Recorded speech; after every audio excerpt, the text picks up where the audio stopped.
ready. We're prepared. Do not give in to fear. We are fearless. This is not the time to be afraid. This is a time to stand up and fight back and to resist any temptation for them to divide us. We're in this together. The rule of law is on our side.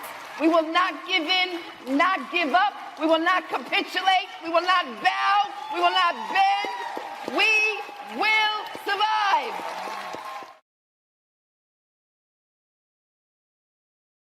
Speaking of white people, so-called white people, made-up construct, who've been using race to bolster their careers, Andrew Schulz.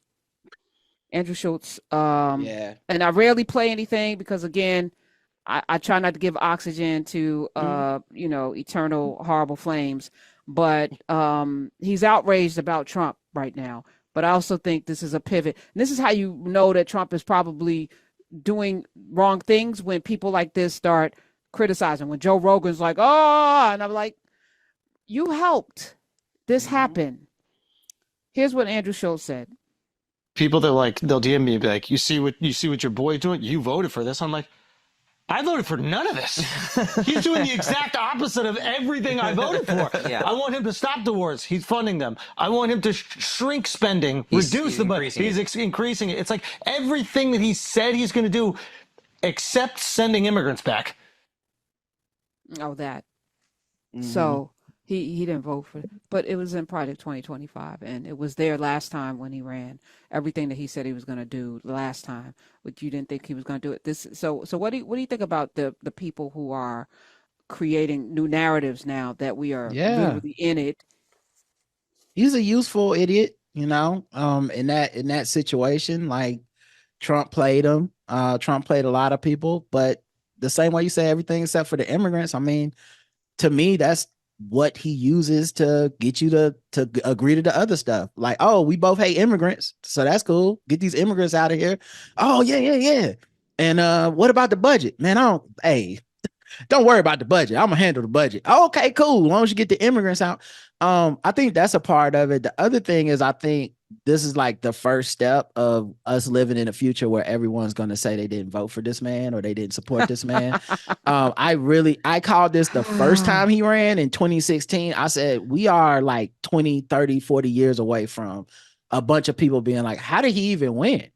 And I'm like, I was alive for that. And the reason I say that, especially being from the South, Jesse Helms, Strom Thurmond, Bull Connor, somebody voted for these people. When you George see Wallace, come on. When you see them pictures of them kids that are walking into the school and a bunch of white people is angry, them are real people in the background. And yet somehow they just magically disappeared in thin air. They just don't exist anymore.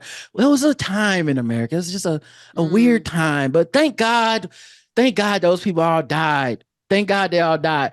Ruby's still alive that walked into the school. Yeah, but Ruby Bridges, yes. Yeah, but thank God all the people that hated her are dead, and they're not making rules and laws or running for a president or any of that stuff anymore. So it's just kind of like that. And I feel like Andrew Schulz is a person that used proximity to blackness to get a pass from a lot of people. I still know people that he's on our side. He's one of the good ones. I'm like, I just see a person that voted for Trump that you think is okay because he makes you laugh. And so, him getting played means nothing to me because I have no empathy or sympathy for the fact that he got played, because every step of the way, someone was telling him, this dude is going to play you. And he's not for the stuff you say you're for. You claim to be not racist. You claim all this stuff. Well, this guy is. So you don't get to pull that back and be like, guys, he got me too. No, he didn't get all of us. He got your ass, and people tried to tell you when you had him on your podcast. They tried to tell you when you had conversations, when you're running down on Kamala and the Democrats. Even when he just had Bernie on there, people was like, bro, this is not what happened. So, I don't feel any sympathy for him. Yeah. And I would say he's lying. I think he knew that this was going to happen, and he's only backing up because it's unpopular. It is unpopular. Speaking of Trump, the DOJ, the Trump DOJ just sent a message out bolstering claims that Trump's judicial nominee spoke of defying court orders. So we already know, and I've been saying this, he can do these things, and people say, but it's illegal. And I was like, who can enforce it? Congress can't do anything. The judiciary can't do anything. Mhm. Who's going to enforce it? The National Guard, the Army? No, he's the executive. He's the head of the executive branch, which means he's also commander in chief of the military. Yeah. So who's going to enforce the illegal things that he is doing, right? So a fired Justice Department attorney provided Congress with a treasure trove of emails and text messages to corroborate claims that a controversial Trump judicial nominee, his name is Emil Bove, crudely discussed defying court orders. The newly released messages reinforce claims that by whistleblower Ertz Ravani that Bove played a key role in a decision by the Trump administration's immigration officials to turn scores of Venezuelan immigrants over to El Salvador's government, despite a court order not to do so. And despite a court order telling them to turn the plane around several times, this guy Bove was like, "No, we're not listening, and we don't have to."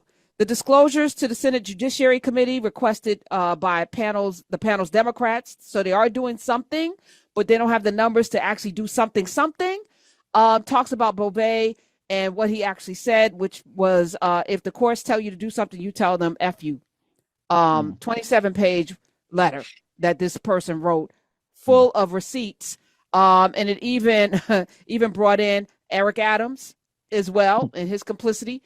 Right. But if you're trying to figure out who is this Bove character, Emil Bove, I actually have a clip that I've been holding on to. Play it, Smiz. Hey everybody, here's a name you need to know. Emil Bove. I'm Liz Oyer, the former pardon attorney for the Department of Justice. Emil Bove was Donald Trump's criminal defense attorney in the New York hush money case. He's now the number 3 official at the Department of Justice, and Trump just nominated him to serve on a federal court of appeals. Why does this matter? Well, Bove has done the dirtiest of dirty work for Donald Trump since January. For example, Bove carried out the firings of prosecutors and FBI agents who worked on the January 6 investigations. Bove moved to dismiss the criminal case against New York Mayor Eric Adams. And Bove made sure that neither due process nor court orders stood in the way of Trump's deportation flights to El Salvador. Bove also has a long history of complaints against him. Other attorneys describe him as reckless, vindictive, abusive, and unprofessional. He was actually investigated for misconduct while serving as a federal prosecutor. This week, a whistleblower reported that Bove instructed subordinates at DOJ to tell the courts, quote, F you, and disregard court orders if needed to carry out Trump's agenda. In ordinary times, this would be disqualifying for a federal judge. But in Trump world, these are assets. He is rewarding Bove for his loyalty with a prestigious position as a federal judge. I know there's so much news to keep up with, but please keep an eye on who Trump is putting on the courts. Remember, these are lifetime appointments. We'll be stuck with them long after Trump is gone. It's it's done. It's done already. Right? He's probably going to get confirmed. I mean, if the cross-eyed guy that's the head of the FBI got confirmed, if the drunk person whose mother said that he was trash, as Lee said, your own mama said you're trash. Pete Hesek is the head of our military. He got confirmed. This guy's going to get confirmed. But the sneaky part is we're not ever looking at these lower court, these people who sit on the judiciary that will make decisions about all of the stuff for 20, 30, 40, 50 years, however long they live, because it's a lifetime appointment.